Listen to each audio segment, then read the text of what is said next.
Good morning, everybody. Shiur L'ilui Nishmat HaKadoshim, and we are in parashat Beschalch. Vayi Beschalch Paro. Paro is sending Am Yisrael away, and this is also the question is on the beginning is what does it mean Vayi Beschalch Paro? Paro is sending them? No, Paro is not sending them. Kodesh Baruch Hu is sending them, but you know this Paro is inside of each one of us, and we think sometimes. This Pharaoh is telling us that we are controlling things, we are doing things, and we really know that we're controlling nothing. Everything is from God. We have to understand and realize this. And if we get this opinion or this shred of thinking that we do something, this is Vayi Beschalch Paro. Paro, who are you? You're just a puppet. God sent Am Yisrael out of Egypt, not you. And this is exactly what he thought, that he still's got the power to do things. And this is something that we have to understand. And one of the things in our parasha is parashat Aman. I just now talked about it because today is the sgula of reading parashat Aman, Shtay Mikra v'Echad Targum. Shtay Mikra v'Echad Targum means that you read twice what is read, the Torah itself, the parasha itself, and the Targum of Onkelos. You read once, and that says, the Admor Merinov, Zecher Tzadik Livracha, that's a skula for Parnasa. And what is the skula there? We have to understand. And this is exactly what we talk about Beschalch Paro. The whole parsha, our parsha is a parsha of Emunah. We have also Shirat Hayam, the song of the sea, when Am Yisrael were getting out of the sea, when the sea separated and they walk in the land, in the middle of the sea. All this is Emunah.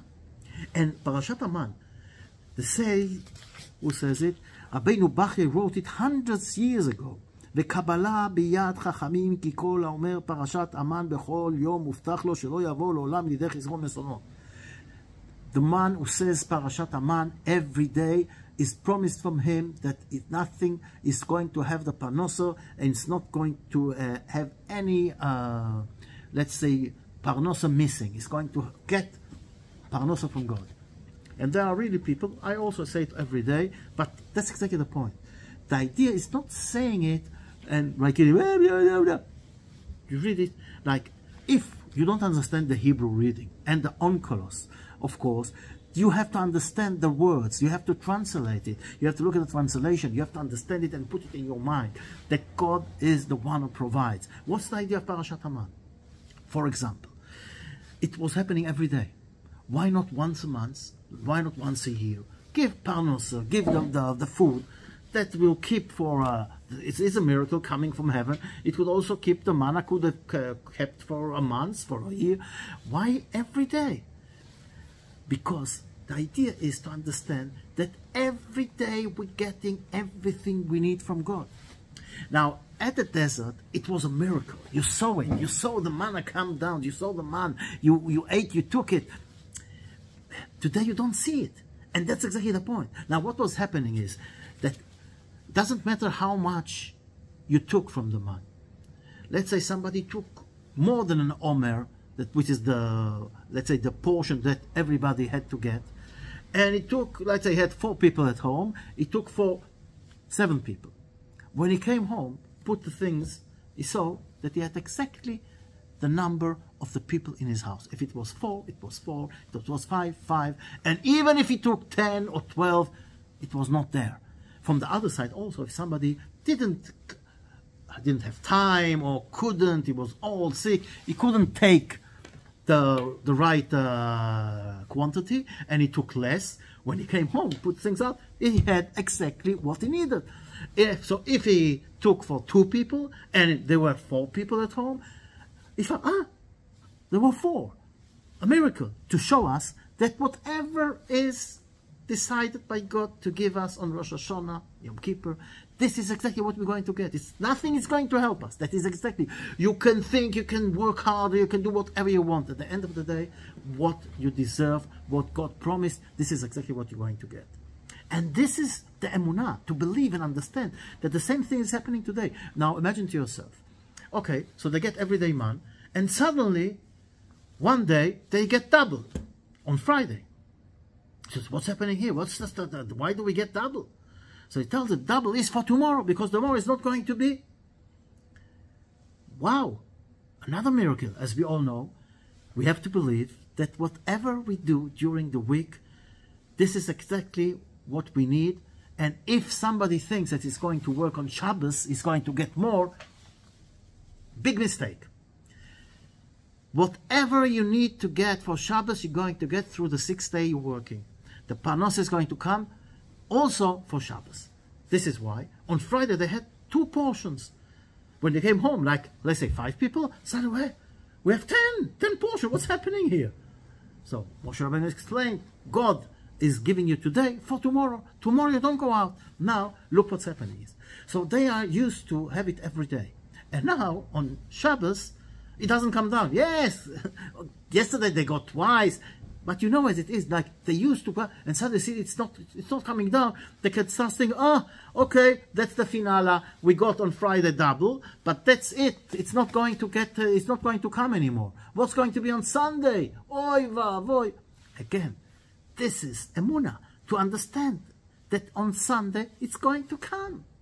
And also there was so many things with this manna. For example, if you were a tzaddik, it was right near your tent. If you were a sinner, you had to go far away, so everybody saw. Think about it. Who is the sinner and who is the tzaddik? And so on and on it goes. And the big lesson is to understand, yes, it is a skula. But the skula is if we understand and believe that God provides. The minute we do this, that's what the skula is working. The more you believe, the more you get. And this is exactly the point. Now, if those people who sit in shul and synagogue and after the tefillah, they say parashat Aman and they don't understand what they're saying, or they've got no meaning, they don't believe, you did nothing. That's not the skula. The skula is to understand through the reading of parashat Aman that God is the one, the only one. That's the whole idea of Yetziat Mitzrayim. That's why we got out of Egypt, to believe in God more and more. That's why you had the 10 plagues.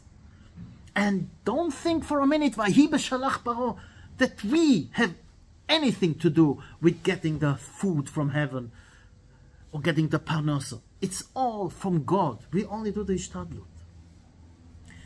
And then I want to end with something that is also very puzzling. Says us the Torah, ולא נחם אלוקים, 1 minute, I want to read it exactly, I don't want to make any mistake, 1 minute.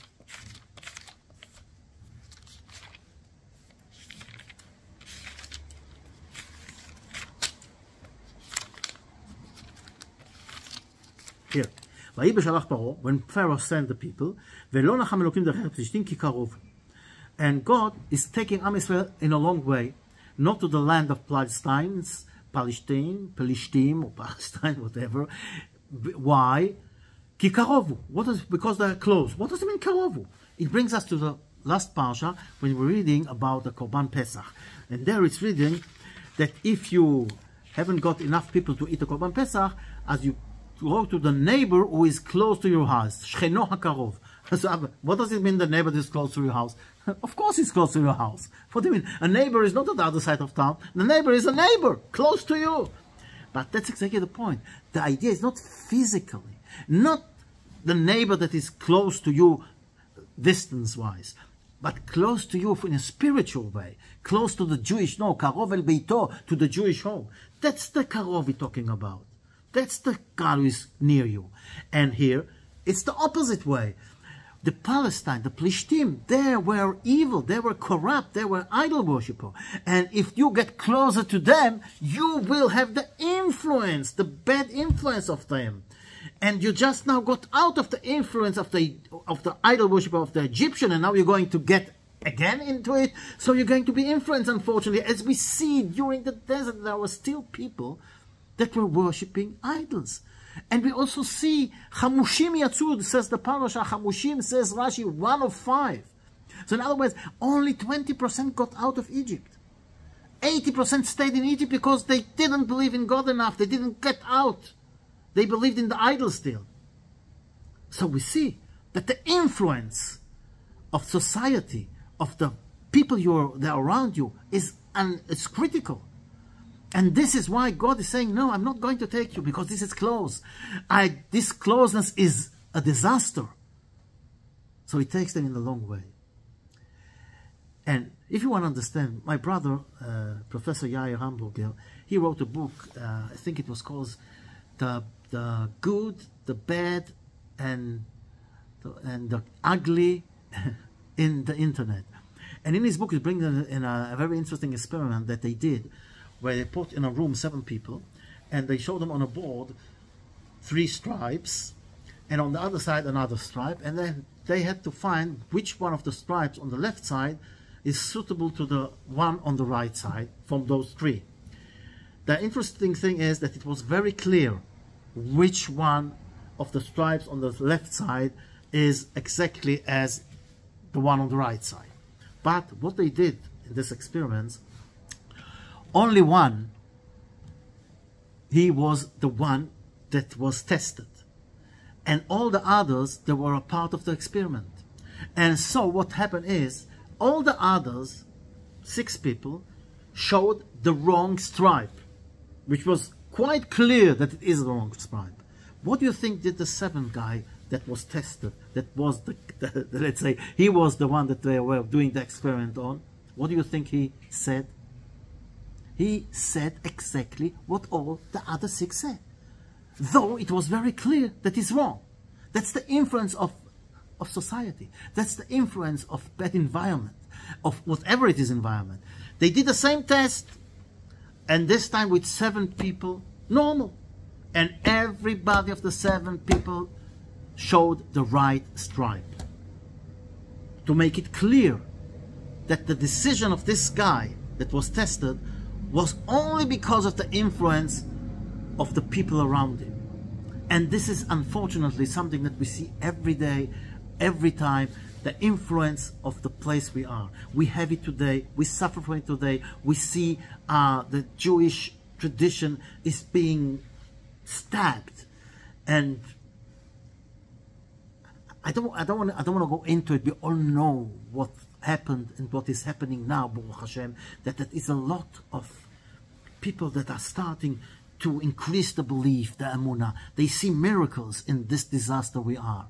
And this is something we have to keep.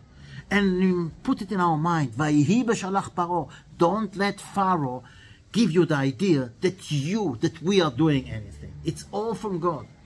And exactly as Parashat Aman is working, the Sgula is working, when you believe in what you say, this is exactly that we have to believe in our way, the way of the Torah, have the emunah in God. And this is the only way we will win this war and we will have the Geula. Get away from bad influence and get close to good influence. Have a beautiful day, and Bezrat Hashem will hear Bsorot Tovot, Yeshuot, Venechamot.